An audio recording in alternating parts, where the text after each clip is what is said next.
अब आज की कहानी हमें लेके चलती है हफनार्फ जॉरर। ये एक म्यूनिसिपैलिटी है आइसलैंड की। तो अब आप लोगों को समझ आ चुका होगा कि आज हम लोग आए हैं आइसलैंड में। अब कुछ लोगों को सुनने में ये चीज़ बड़ी अजीब लग रही होगी कि आज हम लोग आइसलैंड में आए हैं, क्योंकि आइसलैंड पूरी दुनिया का सबसे पीसफुल कंट्री है। अब आइसलैंड एक ऐसी कंट्री है जिसकी अपनी कोई मिलिट्री ही नहीं है। अब अगर आसानी से इस चीज़ को समझा जाए तो उनकी कोई स्टैंडिंग आर्मी है ही नहीं। हाँ, लेकिन उनके पास डिफेंस कैपेबिलिटीज़ हैं। और इस चीज़ से तो हम लोग बड़े अच्छे तरीके से वाकिफ़ हैं कि आइसलैंड बहुत ही ज़्यादा ब्यूटीफुल है। अब आज की कहानी हमारी शुरू होती है 26 जनवरी साल 1974 को, जब एक 18 साल का लेबर जिसका नाम गुडमुंडर एनार्सन था, वो अपने दोस्तों के साथ पीने जाता है।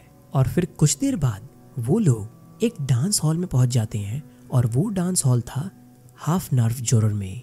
अब ये टाउन आइसलैंड की कैपिटल रेकजाविक से थोड़ी ही दूरी पे है। अब गुडमुंडर पार्टी से बहुत जल्दी निकल जाते हैं और वो ये डिसाइड करते हैं कि वो अपने घर तक पैदल ही जाएंगे। रात के 2 बजे उनके 2 दोस्तों ने गुडमुंडर को किसी एक और इंसान के साथ सड़क पे देखा था।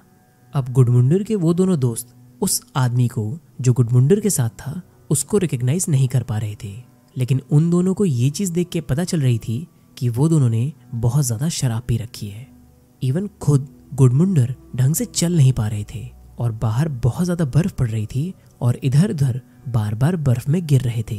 अब गुडमुंडर के उन दोनों दोस्तों ने ये चीज़ नोटिस करी कि वो आदमी और खुद गुडमुंडर सड़क पर लोगों से लिफ्ट मांग रहे थे, और वो आखिरी टाइम था किसी ने गुडमुंडर को देखा था। गुडमुंडर अपने घर पे कभी पहुंच ही नहीं पाते हैं। अब उस टाइम पे आइसलैंड की पॉपुलेशन 2,20,000 लोगों की थी और इस तरीके के क्राइम बहुत ज्यादा रेयर थे। इवन उस टाइम पे आइसलैंड की कोई ऐसी गवर्नमेंट बॉडी ही नहीं थी जो कि मिसिंग पीपल को ढूंढे, लेकिन फिर भी कुछ वॉलंटियर टीम ने इस सर्च को चालू किया। लेकिन कई हफ्तों तक अच्छे से ढूंढने के बाद उनके हाथ कुछ भी नहीं लगता है। अब गुडमुंडर एनार्सन के गायब होने के 10 महीने बाद 19 नवंबर साल 1974 को एक कंस्ट्रक्शन वर्कर जिसका नाम गिरफुनर एनार्सन था, जिसका गुडमुंडर से कोई भी रिलेशन नहीं था, वो अपने घर पे बैठकर टीवी देख रहे थे अपने दोस्त के साथ आइसलैंड के एक टाउन केफ्लाविक में। थोड़ी देर बाद वो दोनों बाहर हार्बर कैफे में चले जाते हैं, लेकिन गिरफिन्योर बहुत जल्दी वापस आ जाते हैं। उनको घर पे एक फोन आता है। अब जिसका भी फोन होता है, गिरफिन्योर उससे ये बोलते हैं कि मैं घर आ चुका हूँ, और फिर वापस बोलते हैं आई विल कम, मतलब मैं वापस आऊंगा। अब ये चीज नोटिस करी थी उनकी वाइफ गुफनी ने। अब होता ये है कि 32 साल के गिरफिन्योर अपनी गाड़ी के साथ एक कैफे के पास जाते हैं और चाबी अपनी गाड़ी में ही छोड़ देते हैं, और कभी भी गिरफिन्योर वापस नहीं आते। अब 10 महीने में 2 आदमी गायब हो गए जिनका लास्ट नेम सेम था, वो भी ऐसी जगह पे जहाँ पे ये सारी चीजें बहुत ज्यादा रेयर थीं। धीरे धीरे आइसलैंड में ये बात फैलने लगती है। अब एक और सर्च पार्टी बनाई गई गिरफिन्योर को ढूंढने के लिए। अब क्योंकि 10 महीने में ऐसी दूसरी वारदात है, इसलिए डिटेक्टिव ने पहले ये डिसाइड किया कि वो लोग ये पता लगाएंगे कि गिरफिन्योर को किसने फोन किया था। अब 2 टीनेजर और एक कैफे एम्प्लॉय ने ये चीज बताया कि कैफे के बाहर एक फोन बूथ है, और उसी फोन बूथ से एक आदमी ने एक फोन किया था।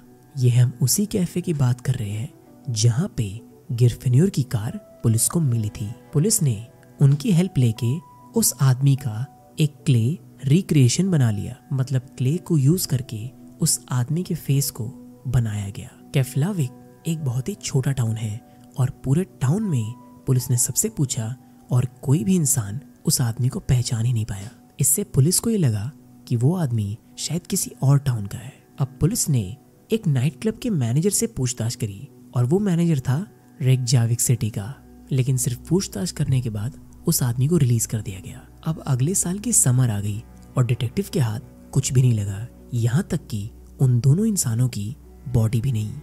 पुलिस के पास कोई विटनेस भी नहीं था, और कुछ थे तो सिर्फ रूमर्स जो कि इर्द गिर्द घूम रहे थे साइवर सिसेल्स्की नाम के आदमी के, और वो आदमी एक क्रिमिनल था। साइवर अल्कोहल चुराता था, कैंडल्स चुराता था, उसके साथ साथ चेकबुक चुराया करता था। यहाँ तक कि वो ड्रग्स भी बेचा करता था। साइवर की एक गर्लफ्रेंड भी थी जिसका नाम एरला बोला डॉटिर था। साइवर उससे हमेशा कहा करता था कि उसको एक परफेक्ट क्राइम करना था। अब आइसलैंड की पोस्ट एंड टेलीकम्युनिकेशन कंपनी में एरला टेलेक्स ऑपरेटर की जॉब किया करती थी और वो दोनों ही यहाँ से छोटी छोटी चीजें चुरा लिया करते थे। गिरफिन्योर के गायब होने के कुछ ही दिनों बाद एरला और साइवर ने कोपेनहेगन की वन वे टिकट खरीदी उन पैसों से जो कि वो दोनों एरला के वर्क प्लेस से चुरा लिया करते थे।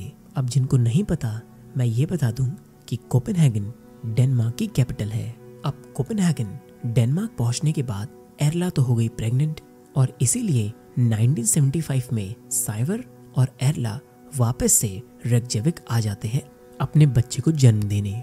इसके बाद साइवर ये डिसाइड करते हैं कि वो कैनबिस बेचेंगे और पैसे कमाने के लिए, जिस पर एरला ने डिसाइड किया कि उन दोनों को अब से अलग अलग रहना पड़ेगा। अब दो मिसिंग केस पर तो पुलिस वर्क कर ही रही थी, उसके साथ साथ पोस्ट एंड टेलीकम्युनिकेशन कंपनी में जो भी थोड़ी बहुत चोरी चकारी हुई थी उसके ऊपर भी पुलिस ने अपनी तहकीकात ढंग से शुरू कर दी थी।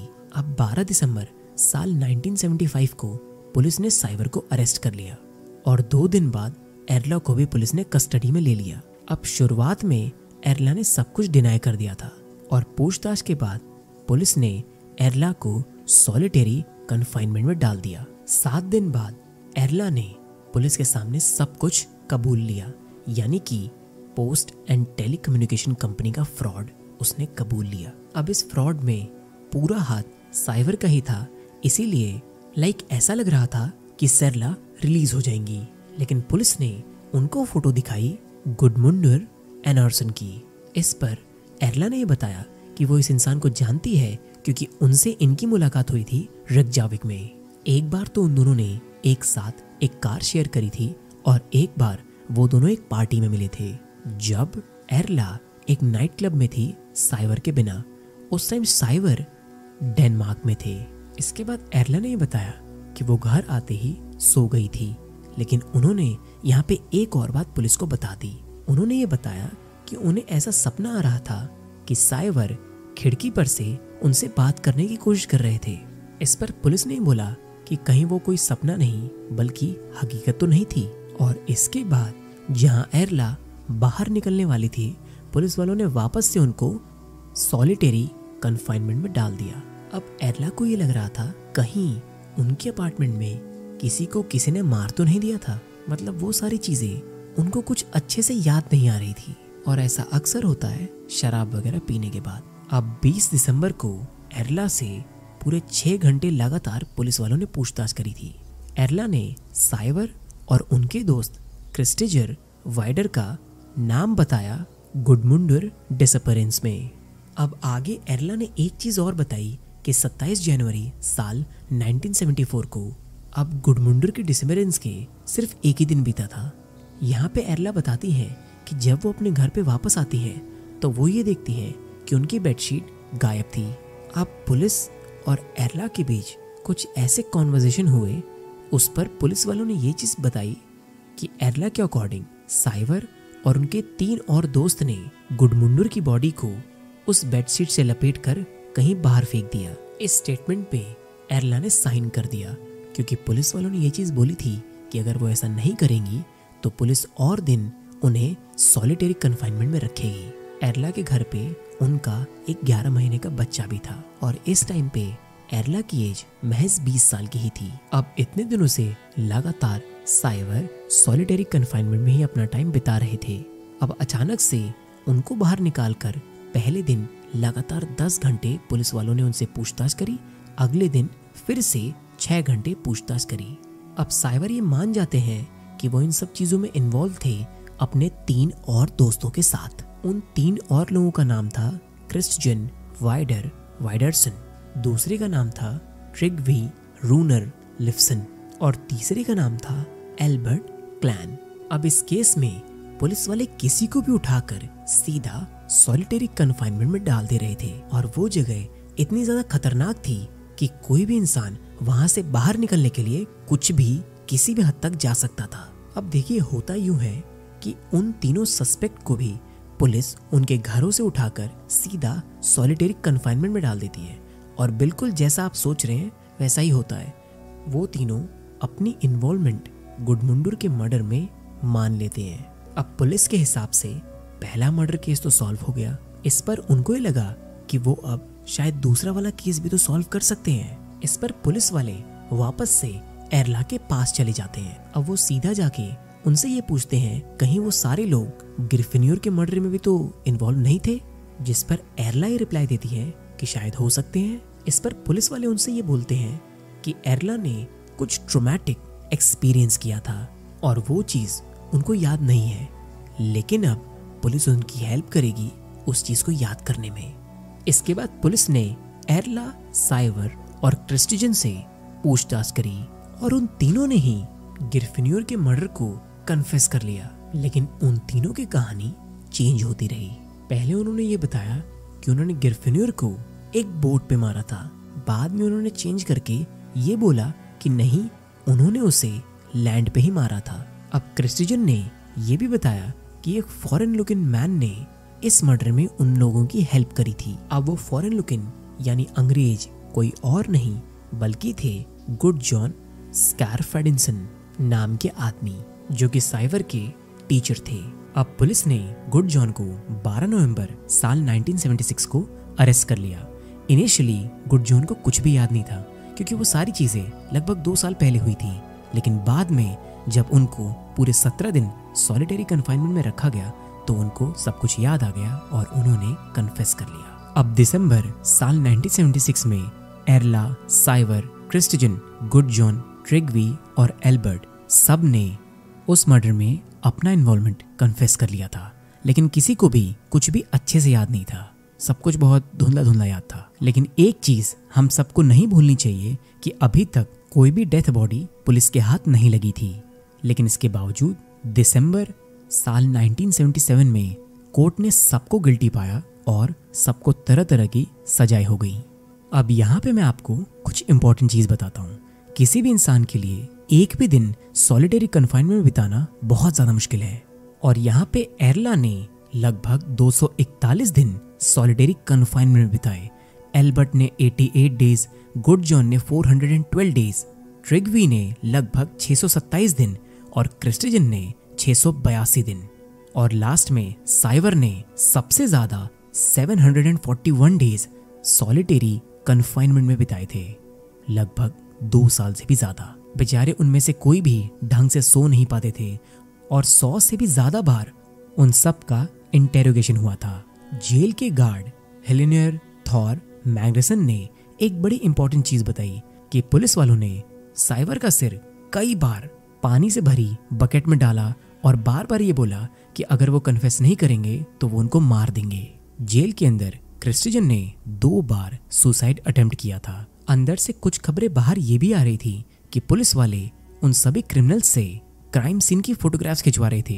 एक तरह से समझा जाए तो जबरदस्ती उन सभी लोगों से उस क्राइम की एक्टिंग करवा रहे थे ताकि वो क्राइम उनके दिमाग में घुस जाए। अब आप लोग खुद ही समझ सकते हैं कि उन सब के साथ इतनी बुरी बुरी चीजें हो रही थी और बार बार एक्ट इसलिए करवाया जा रहा था जिसकी वजह से उनके दिमाग में वो क्राइम एकदम बैठ जाए और इसका अल्टीमेट रिजल्ट ये होगा कि उन्होंने क्राइम किया हो या नहीं, वो उसे मान ही लेंगे। और यही सब चीजों के चलते 3 मई साल 1976 को एरला ने कन्फेस कर लिया कि उन्होंने ग्रिफिन्योर पे उस रात गोली चलाई थी, जिसकी वजह से उनको 22 दिसंबर साल 1976 तक सॉलिटरी कन्फाइनमेंट में रखा गया। अब हम लोग आते हैं न्यू ईयर ईव साल 1976 पे। एक आदमी जिसका नाम था जिस्ली गुड जॉनसन, जो कि एक यंग डिटेक्टिव थे, उसके साथ साथ वो बहुत ही famous false memory syndrome expert थे। उन्होंने गुड जॉन का लाई डिटेक्टर टेस्ट लिया और उस टेस्ट में गुड जॉन को उस रात की कोई भी चीज याद ही नहीं थी। मतलब उनको अपना इन्वॉल्वमेंट बिल्कुल भी याद नहीं था और ये चीज बहुत ज्यादा बड़ी थी। अब इस यंग डिटेक्टिव गिस्ली ने एक बुक लिखी थी जिसका नाम था the psychology of false confession 40 years of science and practice. उसमें उन्होंने ये बताया कि फॉल्स मेमोरी सिंड्रोम इस वजह से हो सकता है, जबकि ज़्यादा इंटरोगेशन, आइसोलेशन, फॉल्स एविडेंस और टेंस इमोशनल सिचुएशंस को क्रिएट करके फॉल्स कन्फेशंस को निकाला जा सकता है। गिस्ली ने यह भी बताया था कि गुड जॉन 14 महीने सॉलिटरी कन्फाइनमेंट में थे और उन्होंने एक डायरी लिखी थी जो कि बेस्ट एग्जाम्पल है फॉल्स मेमोरी सिंड्रोम की। गिस्ली ने एक स्टेटमेंट में ये बोला कि उन सभी लोगों को उस रात की कुछ भी डिटेल याद ही नहीं थी। वो बेचारे तो बस पुलिस को सपोर्ट कर रहे थे, और सपोर्ट इसलिए कर रहे थे कि पुलिस उनके ऊपर बहुत ज़्यादा अन्याय कर रही थी, टॉर्चर कर रही थी, और अगर वो बेचारे ऐसा नहीं मानते तो उनको और दिन सॉलिटरी कन्फाइनमेंट में रहना पड़ता। अब हम लोग सीधा आते हैं साल 2018 के सितंबर में। सब लोग अपनी अपनी सजा कंप्लीट कर चुके थे सिवाय एरला के। एरला अभी भी अपनी फ्रीडम के लिए लड़ रही थी और अभी तक साइवर और क्रिस्टिजन मर चुके थे। दोनों की उम्र लगभग 50 साल की होगी जब उनकी डेथ हो गई थी। अब आप लोग खुद ही समझ सकते हैं कि आइसलैंड का जस्टिस सिस्टम उस टाइम पे कितना ज़्यादा खराब था। मतलब साल 1970s में कितना ज़्यादा वाहियात था।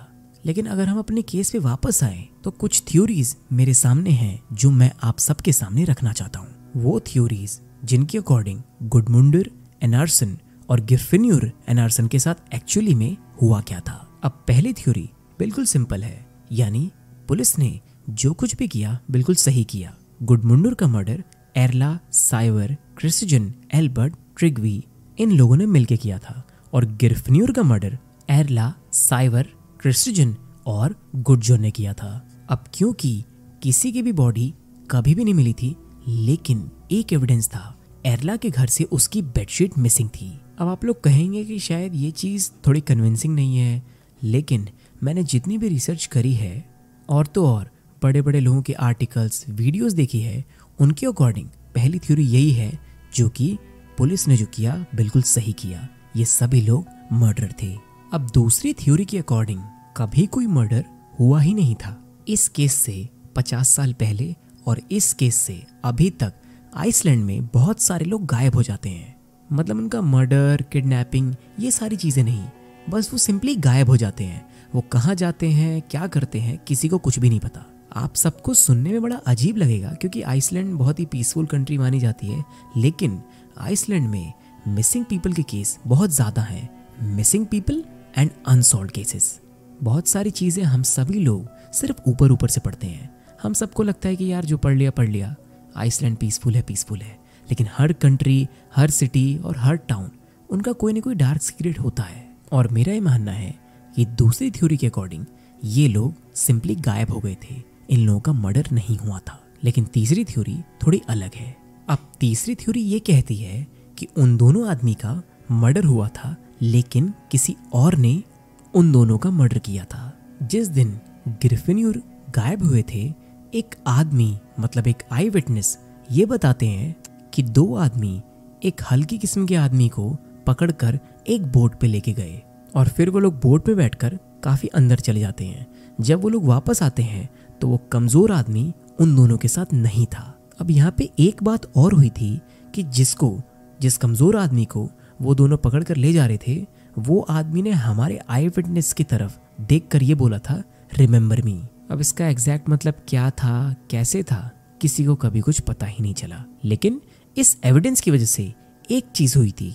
तकरीबन 10 साल बाद इस आई विटनेस ने पुलिस को दोबारा रिपोर्ट किया कि उन दोनों आदमियों में से एक को उसने ईस्ट आइसलैंड में देखा था एक इलेक्ट्रिक लाइन पे काम करते हुए, जिसकी वजह से इस केस को वापस से रीओपन किया गया। लेकिन कभी भी कोई ठीक से इन्वेस्टिगेशन इस केस पे दोबारा हुई ही नहीं। अब अजीब बात तो ये है कि जब इस इंसान ने पहले उन तीनों को देखा, उस कमजोर आदमी को देखा, इतनी सारी चीजें अजीब लगी, उसके बावजूद ढंग से पुलिस को रिपोर्ट क्यों नहीं किया, मतलब तुरंत रिपोर्ट क्यों नहीं किया। लेकिन सच्चाई तो यह है कि इन सभी चीजों का जवाब हम लोगों को कभी मिलेगा ही नहीं। इस केस को हम सभी लोग रेक जाविक कन्फेशन के नाम से जानते हैं, लेकिन सबसे बड़ी रियलिटी इस केस की यह है कि इस केस में कभी भी कुछ ढंग से क्लियर हुआ ही नहीं। मतलब कभी भी किसी के सामने कोई ठोस चीज सामने आई ही नहीं। लेकिन बहुत सारी चीजें इस केस ने आइसलैंड के बारे में लोगों के सामने रखी। जैसे हम सब लोग आइसलैंड का नाम सुनते हैं यार, मतलब आइसलैंड तो बहुत ही पीसफुल कंट्री है, ये है वो है, कोई क्राइम ही नहीं है। लेकिन ये सारी चीजें 100% सच नहीं है। अब सच्चाई तो ये है कि पुलिस ऑफिसर्स के ऊपर इस केस का बहुत ज्यादा मीडिया प्रेशर और लोगों का प्रेशर था, इसीलिए सब कुछ जल्दी जल्दी करने में उन लोगों ने 6 मासूम लोगों को जबरदस्ती सजा दिलवाई।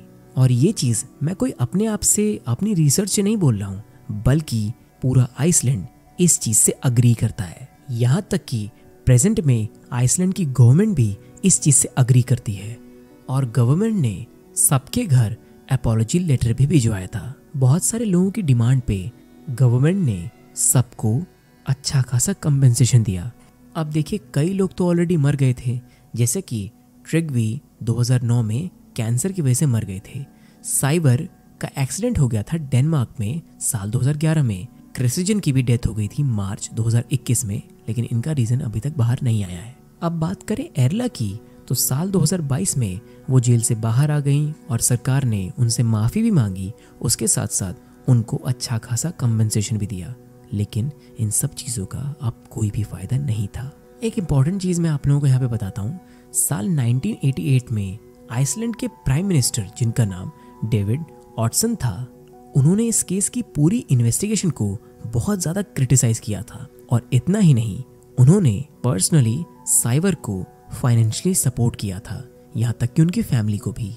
और आगे चल के गवर्नमेंट ने जो भी अपॉलॉजी और कंपनसेशन दिया, उन सब चीज़ों का फ़ायदा विक्टिम को छोड़कर उनकी फैमिली को ही हुआ था, क्योंकि विक्टिम की ज़िंदगी तो ऑलमोस्ट बीत चुकी थी या विक्टिम उस टाइम तक जिंदा ही नहीं थे।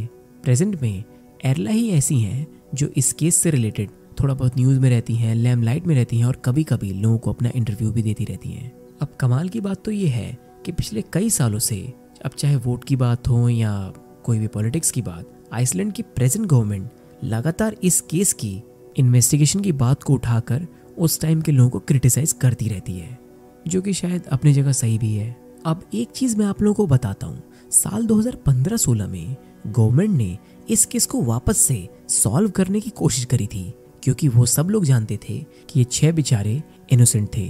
अब आपको याद होगा कि मैंने थर्ड थ्योरी में एक आई विटनेस की बात करी थी। तो जब 2015-16 में पुलिस वालों ने वापस से उनका इंटरव्यू लेना शुरू किया, कुछ दिनों बाद उनकी बीवी ने ये चीज़ बताई कि उनके घर पे कुछ थ्रेटनिंग कॉल्स आया करती थी, लेकिन वो कौन करता था किसी को कभी भी पता ही नहीं चला। इस केस के लास्ट में मैं आप लोगों से सिर्फ ये कहना चाहूँगा कि वो बेचारे 6 लोग कितने बुरे दौर से उस टाइम में गुजरे होंगे। ज़रा एक बार उनके बारे में सोच कर देखिएगा, पुलिस वालों ने किस लेवल की हैवानियत उन बेचारों पे दिखाई थी।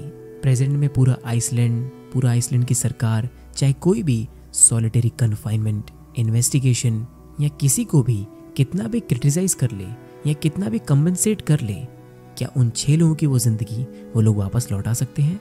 बिल्कुल नहीं।